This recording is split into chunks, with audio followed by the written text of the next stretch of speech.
A single, silent nod from the future. King didn't just empty a front-row seat. It shattered a clandestine master plan to hijack the British throne, leaving a stunned queen consort paralyzed as the true hierarchy was brutally restored. The air inside the premier enclosure of Berkshire's most famous racecourse did not merely cool. It froze into a suffocating, glacial tension that gripped the very lungs of the sovereign's most seasoned protection officers. Behind the heavy, immaculately carved oak doors of the royal pavilion, the frantic buzzing of covert earpieces and the panicked, hushed whispers of senior courtiers signaled a catastrophe unfolding in real time. This was not a minor logistical hiccup. This was the exact moment an invisible, sacred line was crossed, triggering an institutional crisis so profound it threatened to shatter the fragile public facade of the British monarchy. Before the global press could even focus their long lenses on the immaculate green turf, a silent, vicious turf war had erupted over a space that most people mistakenly view as merely premium real estate. But for those who operate within the suffocating, unforgiving orbit of the crown, the stakes were absolutely apocalyptic. The master of the household's meticulous seating chart, calibrated over endless, agonizing months of diplomatic negotiation, was collapsing under the weight of sheer, unadulterated audacity. Someone was actively attempting to hijack the visual hierarchy of the state, and the entire machinery of the palace was about to spectacularly collide. To genuinely understand the gravity of this impending collision, one must first completely discard the illusion that a chair in this specific enclosure is simply a place to sit. It is absolutely nothing of the sort. The premier row of this sovereign box is a living, breathing manifestation of the constitutional line of succession. It is the physical embodiment of state authority. Every velvet-cushioned seat is allocated with ruthless, unyielding precision, reflecting the exact burden of the crown borne by the individual occupying it. These placements are paid for in the currency of relentless, grueling, and utterly unglamorous public service spanning entire decades. They belong exclusively to the bloodline and the spouses who have sworn solemn constitutional oaths, binding their mortal lives to the unending machinery of the British state. To sit there is to broadcast to the world that you carry the heavy, isolating weight of the institution upon your shoulders. It is a sacred boundary, guarded with zealous intensity by the traditionalists who understand that the moment you allow social proximity to masquerade as constitutional duty, the entire foundation of the monarchy begins to rot from the inside out. There is no margin for error, no room for casual high society guests, and absolutely no tolerance for those whose only credential is a highly advantageous marriage within their immediate family. The rules are carved in stone, written by the ancestors, and sustained by the sweat of actual duty. Yet, shattering this sacred atmospheric barrier was the civilian antagonist, striding into the epicenter of royal authority with a calculated swagger that left seasoned veterans of the household utterly paralyzed in disbelief. Accompanied by an entourage of extended relatives, he marched directly toward the premier tier, fully and unapologetically intending to physically displace working members of the sovereign's own generation. These were royal relatives who had given their absolute prime to the state,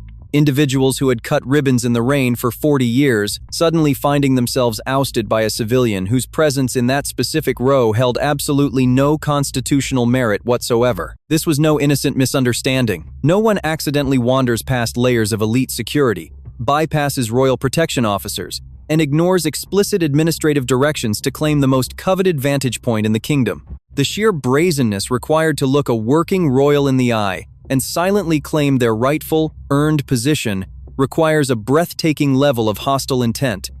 It was a deliberate, surgical strike designed to force a permanent alteration of the monarchy's visual identity.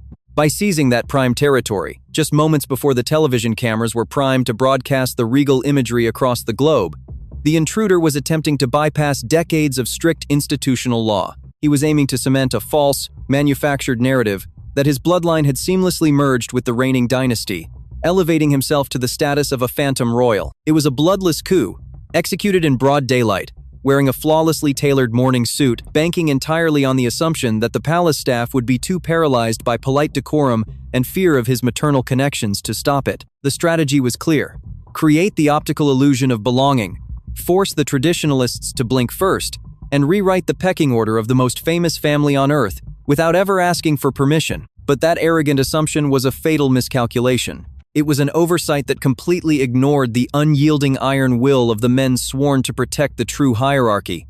setting the stage for a brutal, humiliating reckoning that would echo through the stone corridors of power for generations. The battle for the visual soul of the crown had just begun, and the opening move was about to trigger a merciless counterattack. To fully comprehend the sheer audacity of this daylight infiltration, we must pivot our gaze away from the man standing aggressively in the velvet-lined aisle and peer deeply into the obscured, heavily guarded corridors of power. The intruder demanding a premier seat was merely a pawn, a willing instrument deployed on a much larger, infinitely more complex geopolitical chessboard. The true architect of this breathtaking rebellion was not the civilian himself, but a far more formidable force, operating with ruthless precision from the absolute pinnacle of the palace hierarchy.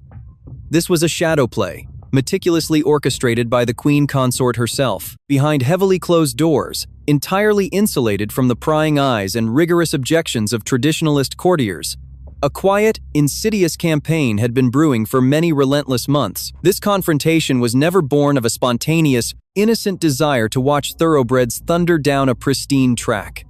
It was the explosive climax of a deeply calculated, long-term strategy designed to forcefully elevate an entirely different, constitutionally irrelevant bloodline into the sanctified nucleus of the royal ecosystem. The secret, back-channel decrees issued to the terrified household staff just hours prior were not polite suggestions or mere maternal requests. They were sovereign commands explicitly weaponized to bypass the impenetrable administrative walls that had guarded the institution for centuries. By utilizing her immense, newly solidified proximity to the crown, the mastermind sought to completely rewrite the genetic code of the monarchy's public-facing identity. The ultimate goal was to seamlessly, almost invisibly, blend the official state apparatus with her own private family tree, permanently blurring the rigid, vital boundaries that separate working royals from mere civilian relatives. It was a strategy born of deep-seated ambition and historical grievance, a slow-burn effort to secure a permanent, unassailable foothold for her descendants, long before the inevitable transition of power could permanently strip away her sweeping influence. Every single move was deliberate. Every manipulated seating arrangement, every seemingly accidental overlap in schedules, was a crucial component of a grander, darker design to quietly normalize the presence of outsiders within the inner sanctum of the state. However, the seeds of this specific confrontation were planted long before the iron gates of the prestigious racecourse ever opened to the public. If you trace the timeline back over the preceding seasons, a chilling pattern emerges, a phenomenon that traditionalist insiders viewed as a creeping, highly toxic normalization of the unacceptable. The civilian antagonist had systematically and ruthlessly transformed his public persona. He did not simply materialize at the premier event of the royal social calendar out of thin air. Instead, he had executed a flawless, gradual media creep that left palace communications teams paralyzed. Once known primarily to the public as a harmless, peripheral culinary author, he began to steadily morph into something far more insidious. A frequent, unauthorized, and highly visible commentator on national television networks. Under the brilliant guise of innocent morning show interviews, he started feeding the ravenous global press intimate, highly sensitive updates regarding the sovereign's declining health and rigorous medical treatments. He spoke of the internal, private mood of the palace with a jarring, practiced familiarity, projecting the unmistakable aura of a deeply entrenched royal insider. To the untrained eye of the casual daytime viewer, he was simply a deeply concerned family member, offering heartwarming reassurance during a dark time. But to the fiercely protective courtiers guarding the crown's official communication strategy, this was a catastrophic, unforgivable breach of protocol. He was hijacking the official narrative of the British crown. By positioning himself as a surrogate voice for the ailing king, he was deliberately bypassing the rigorous, sterile machinery of the official press office. He was actively conditioning the global audience to view him not as a civilian stepson, but as a de facto royal representative, a trusted senior confidant who held the keys to the most guarded, vulnerable secrets of the realm. This unauthorized broadcasting was not merely a breach of familial privacy. It was an aggressive, hostile accumulation of soft power, executed precisely while the reigning monarch was at his most physically and administratively vulnerable. This insidious media campaign was always designed to culminate in one crowning, spectacular visual victory. The premier royal enclosure was the chosen battlefield because it serves as the ultimate, undisputed stage for global royal optics. The mastermind strategy was an exercise in pure, unadulterated psychological warfare against both the institution and the public. The objective was to secure that front row seat just long enough for the rapid shutter clicks of 1,000 international photographers to immortalize the moment in high definition. If those specific images depicting the civilian antagonist laughing and standing shoulder to shoulder with the constitutional heirs to the throne were allowed to flood global news feeds, the silent war would be instantly, irrevocably won. The visual illusion of belonging would rapidly solidify into undeniable, historical fact in the collective mind of the public. The masses do not read complex constitutional charters. They consume compelling imagery. An unauthorized figure placed prominently in the working royal lineup creates a powerful optical illusion that automatically grants him the prestige, respect, and perceived authority of the sovereign state. The mastermind knew exactly how this psychological trick worked. She was attempting to force a devastating fait accompli upon the traditionalist faction, leveraging the intense vulnerability of an ailing king to slip her own kin past the ancient guards. She utilized the universal language of compassion and blended family unity as a brilliant Trojan horse, daring anyone to object to a mother wanting her son nearby during a medical crisis. At a time when the monarchy desperately required absolute, unwavering stability and a crystal-clear chain of command, this shadow play introduced a chaotic, deeply dangerous element of dynastic rivalry. It was a calculated, breathtaking gamble to dilute the sacred bloodline's monopoly on state representation, a silent infiltration aimed at completely rewriting the very definition of who gets to wear the metaphorical crown. The trap was set, the cameras were waiting, and the illusion was mere seconds away from becoming a permanent, unshakable reality. As the brilliantly disguised Trojan horse rolled toward the epicenter of the royal enclosure, it violently collided with an impenetrable wall of living, breathing tradition. Stationed at the very threshold of the premier tier was a man forged in the unforgiving fires of military discipline, a highly decorated veteran acting as the sovereign's most trusted senior equerry. This was an individual whose entire existence was defined by absolute loyalty to the ancient codes of the monarchy. He did not answer to the shifting winds of social ambition, nor did he cower before the newly acquired influence of a blended family. His oath was sworn to the crown, a sacred vow that required him to protect the physical and visual integrity of the institution at all costs. Standing tall, radiating an aura of uncompromising authority, the veteran instantly recognized the catastrophic threat marching down the aisle. He saw through the tailored suits and the confident smiles of the civilian entourage. He understood immediately that this was a hostile, calculated breach of the meticulously calibrated seating chart. The equerry represented the immovable object of historical precedent, completely prepared to intercept the unstoppable force of dynastic arrogance. Stepping smoothly but firmly into the velvet-lined pathway, the military veteran executed his duty with terrifying calm. He intercepted the civilian antagonist long before the intruder could physically claim a seat among the working members of the state. With a voice stripped of all emotion, cold and precise, the equerry politely informed the uninvited guest that his designated placement was located far away, nestled safely within the private, non-working guest section at the rear of the pavilion. It was a straightforward, entirely factual directive, delivered with the flawless courtesy expected of a senior palace official. However, the response he received was anything but courteous. Deprived of his impending visual victory, the civilian launched into a ferocious, aggressively loud tirade. Right there, in the deeply hushed, highly sensitive corridors of the most prestigious enclosure in the realm, a man possessing zero official standing began aggressively berating a seasoned military officer. The intruder openly and viciously insulted the equerry's professional competence, his voice echoing with an arrogant entitlement that left nearby staff members paralyzed in utter shock.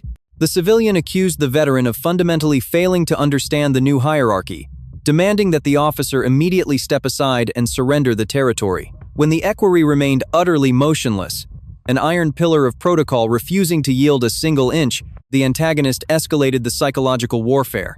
He played the ultimate, devastating trump card. He loudly declared that his exact placement in the front row was the result of a direct, personal mandate from the Queen Consort herself. He aggressively weaponized his mother's royal title, wielding it like a blunt instrument to batter down the institutional defenses. Staring directly into the eyes of a man who had navigated active combat zones, the civilian hissed a vicious ultimatum, threatening to completely annihilate the veteran's long, distinguished career if he dared to defy the will of the newly crowned matriarch. It was a moment of absolute, breathtaking disrespect. A man whose greatest public contribution was writing about culinary trends was actively attempting to destroy the livelihood of a decorated servant of the state, simply because he was denied a photograph. Yet, the senior equerry did not flinch. He did not apologize, and he certainly did not step back. The veteran understood that yielding to this tyrannical display would create a fatal precedent, permanently surrendering the gates of the monarchy to unauthorized interlopers. Realizing that verbal intimidation was utterly failing to break the veteran's resolve, the desperate intruder resorted to his final, most dangerous tactic. With trembling fury, he reached deep into his tailored coat and aggressively pulled out his mobile device. The tactical intention was crystal clear. He was going to dial the queen consort directly, bridging the physical gap to secure an immediate, overwhelming sovereign intervention. He aimed to force the matriarch's voice through the speaker, compelling the equerry to either back down or openly commit insubordination against the king's wife. In that split second, the military veteran processed the apocalyptic administrative chaos that would ensue if that call were allowed to connect. If the queen consort issued a direct, verbal countermand against the established protocol, the security detail would instantly be trapped between two entirely incompatible sets of orders. The entire chain of command would fracture in real time, paralyzing the household staff and allowing the intruder to seize the premier row amidst the resulting confusion. To prevent this complete collapse of institutional authority, the equerry executed a maneuver that will echo in palace lore for centuries. Moving with lightning-fast precision, the veteran stepped firmly forward, reached out, and physically confiscated the mobile device straight from the hands of the queen consort's adult son. He terminated the dial before a single ring could transmit. It was an emergency, unprecedented response to a catastrophic threat. The sheer physical shock of the intervention left the civilian completely stunned, his mouth open in silent outrage as his ultimate lifeline to power was abruptly severed. The equerry had not just taken away a phone, he had violently severed the back-channel umbilical cord that fueled this entire rebellion. By refusing to let the shadow play continue, the veteran held the line, locking the corridor down in a tense, suffocating stalemate, desperately holding the barricade until the true, terrifying power of the realm finally arrived to deliver a final verdict. The suffocating stalemate in the velvet-draped corridor was abruptly shattered by the synchronized swinging of the heavy mahogany doors. The very atmosphere inside the vestibule instantly glaciated. The ambient noise of frantic whispering staff completely evaporated, replaced by a terrifying, petrified silence as the future monarch and his flawlessly composed princess stepped into the epicenter of the crisis. Their timed arrival was supposed to be a seamless transition into the premier enclosure, a moment of highly choreographed regal pageantry. Instead, they walked directly into the smoldering wreckage of an attempted dynastic coup. The air grew agonizingly thin. The military veteran, still clutching the confiscated mobile device, immediately snapped to flawless attention, his posture radiating unwavering duty amidst the administrative wreckage. For a fleeting fraction of a second, the civilian antagonist misinterpreted this arrival as his ultimate salvation. Stripped of his phone and his dignity, he desperately sought a lifeline. Disheveled, visibly flustered, and leaking sheer panic, the intruder launched into a frantic, utterly delusional attempt to reassert his shattered authority. He lunged verbally, addressing the future king with a jarring, highly inappropriate familiarity that violated every conceivable boundary of royal decorum.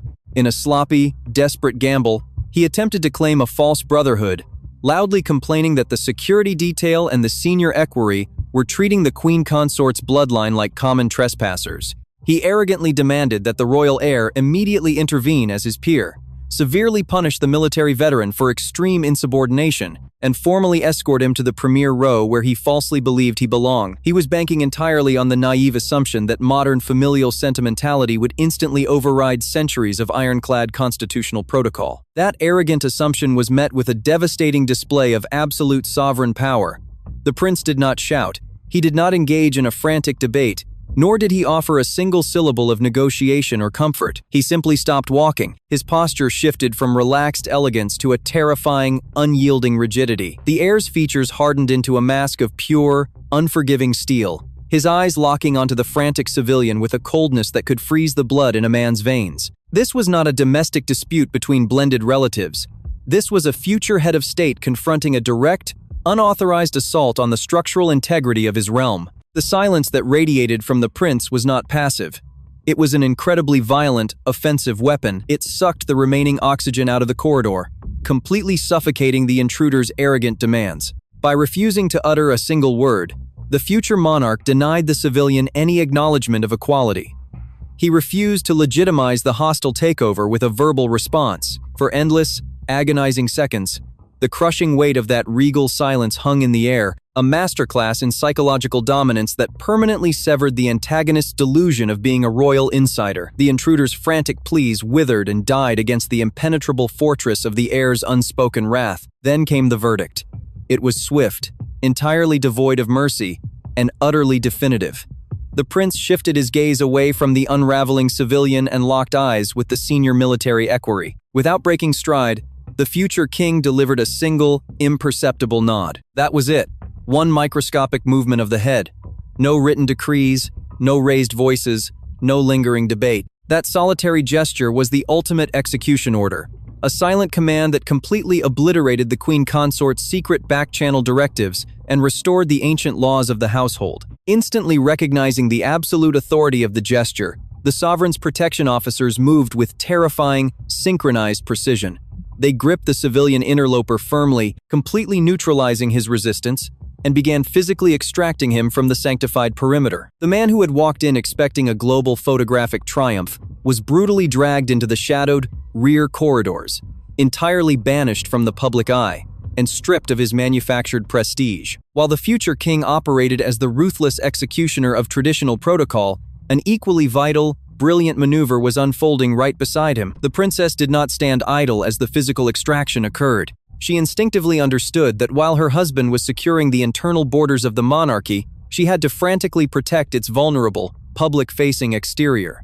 The global press corps and thousands of sharp-eyed spectators were lurking just beyond the grandstands, desperate for any visible sign of institutional fracture. Deploying an impenetrable diplomatic shield, the princess deliberately stepped into the vacuum of chaos. She executed a masterclass in optical diversion, turning her radiant, serene focus entirely toward the external crowd and the approaching racing officials. She smiled with breathtaking warmth, her posture exuding an aura of absolute, unbothered perfection. While the internal machinery of the palace was violently purging an interloper just feet away, she engaged guests with graceful, effortless charm, forcibly maintaining the traditional, joyful rhythm of the afternoon. Her flawless public facade served as a strategic fortress, blinding the ravenous cameras to the bitter civil war raging in the shadows.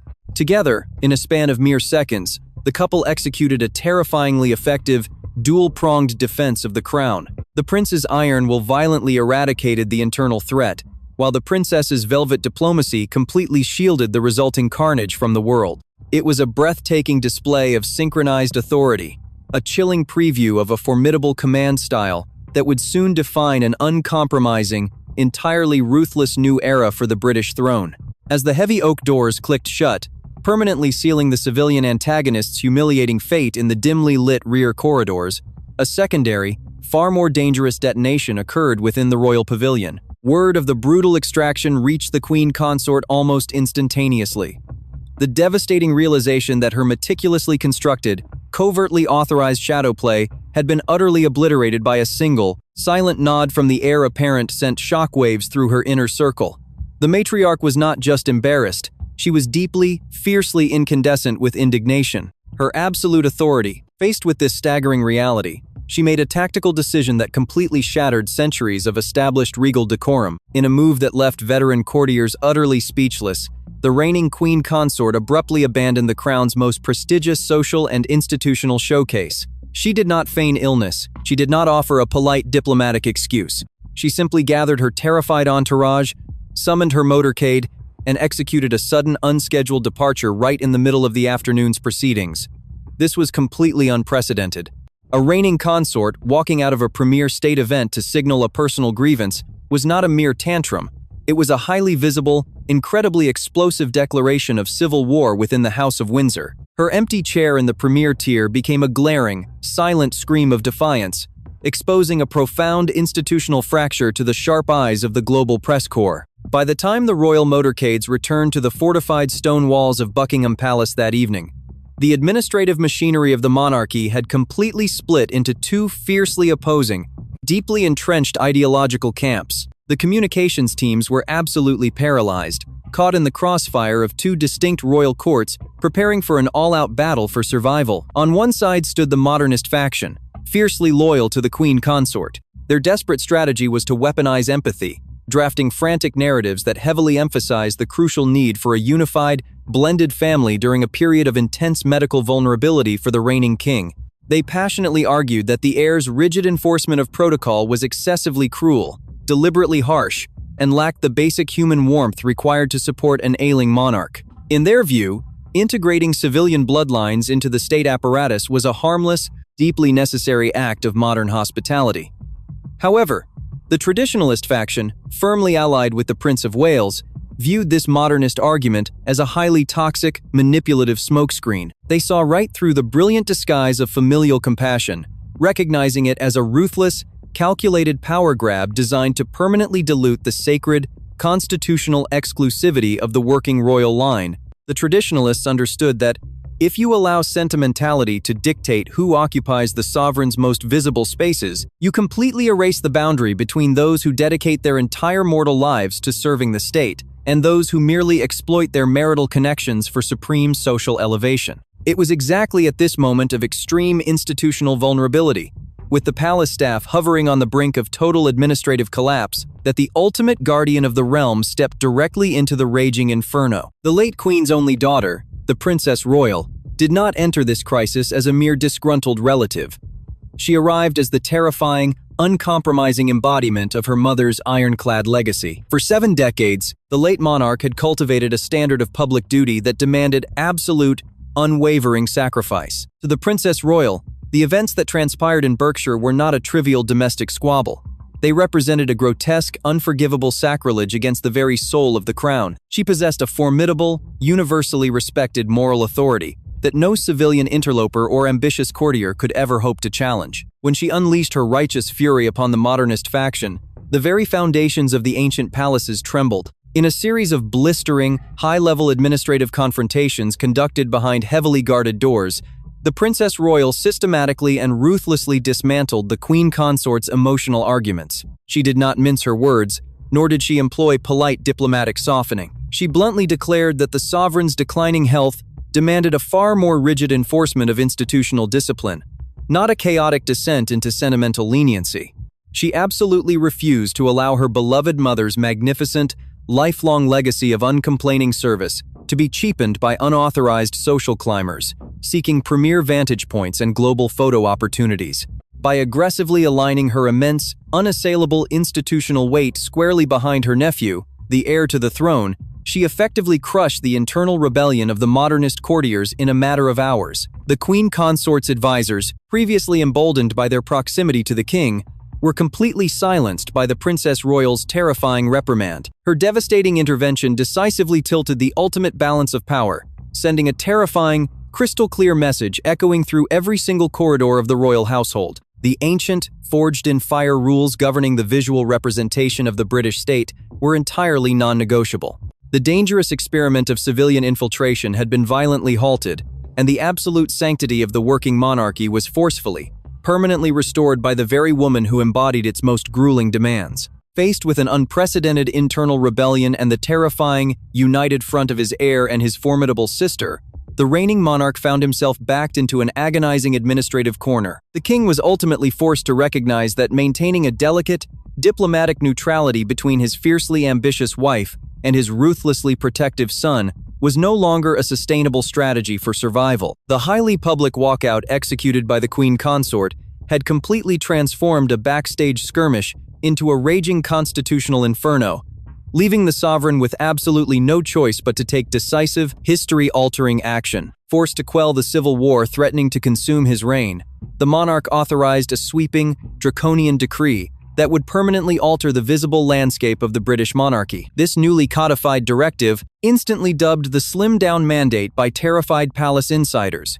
established the rules of royal engagement with devastating, unequivocal clarity. The mandate dictated that the core, premier locations of the crown, the central rows of sovereign enclosures, the legendary palace balconies, and all official state portraiture were now strictly, exclusively, and permanently reserved for the working core of the bloodline. Only those specific individuals who had sworn solemn constitutional oaths and dedicated their entire mortal existences to grinding state service were legally permitted to occupy these sacred, symbolic territories. There would be absolutely no exceptions granted.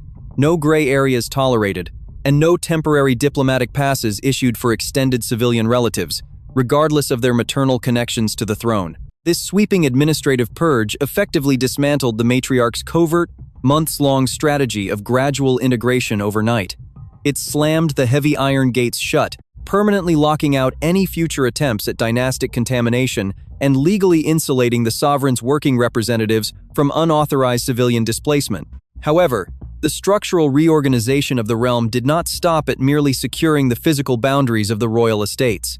The crown unleashed a devastating, highly targeted, and immensely punitive strike directly against the civilian antagonist who had dared to ignite the crisis. To completely neutralize his creeping, toxic influence over the global narrative, the sovereign instituted an absolute, legally binding restriction on the intruder's media access. The Palace Communications Directorate issued aggressive directives that formally and publicly stripped him of his perceived, unauthorized status as a royal insider. He was explicitly, permanently forbidden from utilizing public broadcasting platforms to discuss any aspects of the monarch's medical journey, internal household logistics, or institutional policy. The lucrative era of his cozy television interviews and insidious, strategic media leaks was brutally and abruptly terminated.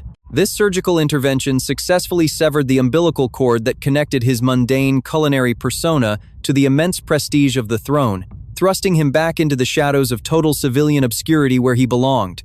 Furthermore, to guarantee that this sacred boundary could never be violently breached again, the king enacted a rigorous, unprecedented approval process for all future institutional guest lists. In a staggering, historic transfer of absolute authority, the monarch granted the Prince of Wales an undeniable, permanent veto power over the attendance of any non-working relatives at official state functions. Any future attempt by the Queen Consort's private office to quietly slip her bloodline into the working royal fold would now have to pass directly across the heavy mahogany desk of the future king for final, ruthless review. The heir apparent was essentially handed the ultimate administrative guillotine, ensuring that any future dynastic overreach would be swiftly and silently decapitated long before it could ever manifest in the public eye.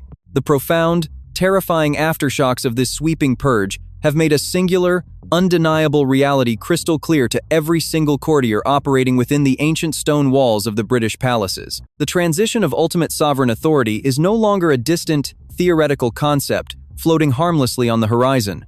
A de facto regency has officially taken shape in the shadows of the Windsor dynasty. The Prince of Wales is no longer merely standing patiently in the wings, waiting for the heavy burden of the crown to eventually descend upon his shoulders. He is already actively, systematically, and completely executing the structural authority of the state. By forcing a catastrophic, humiliating retreat from the Queen Consort and completely annihilating her ambitious entourage, the heir has sent a chilling, unmistakable broadcast to the entire political and royal establishment. His upcoming court will be defined by an unyielding, ironclad dedication to institutional discipline that borders on the terrifying. The elastic, deeply sentimental days of treating the ancient monarchy as a blended family enterprise are entirely dead and buried beneath the Berkshire turf. There will be absolutely no room for emotional manipulation, no tolerance for blurred constitutional lines, and no mercy whatsoever for those who seek to capitalize on their sheer proximity to the sovereign. Guarded flawlessly by the impenetrable diplomatic perfection of his princess, who continues to wield her serene popularity as a masterful shield against public scrutiny, the future king has drawn a permanent, unforgiving line in the sand. The brutal, silent purging of the royal enclosure was never just a fleeting moment of aristocratic anger.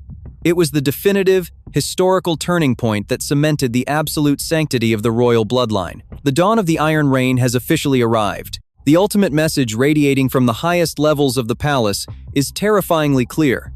The future monarch is entirely willing to sacrifice anyone, crush any ambition, and sever any personal tie necessary to fiercely protect the immortal, uncompromising survival of the British throne.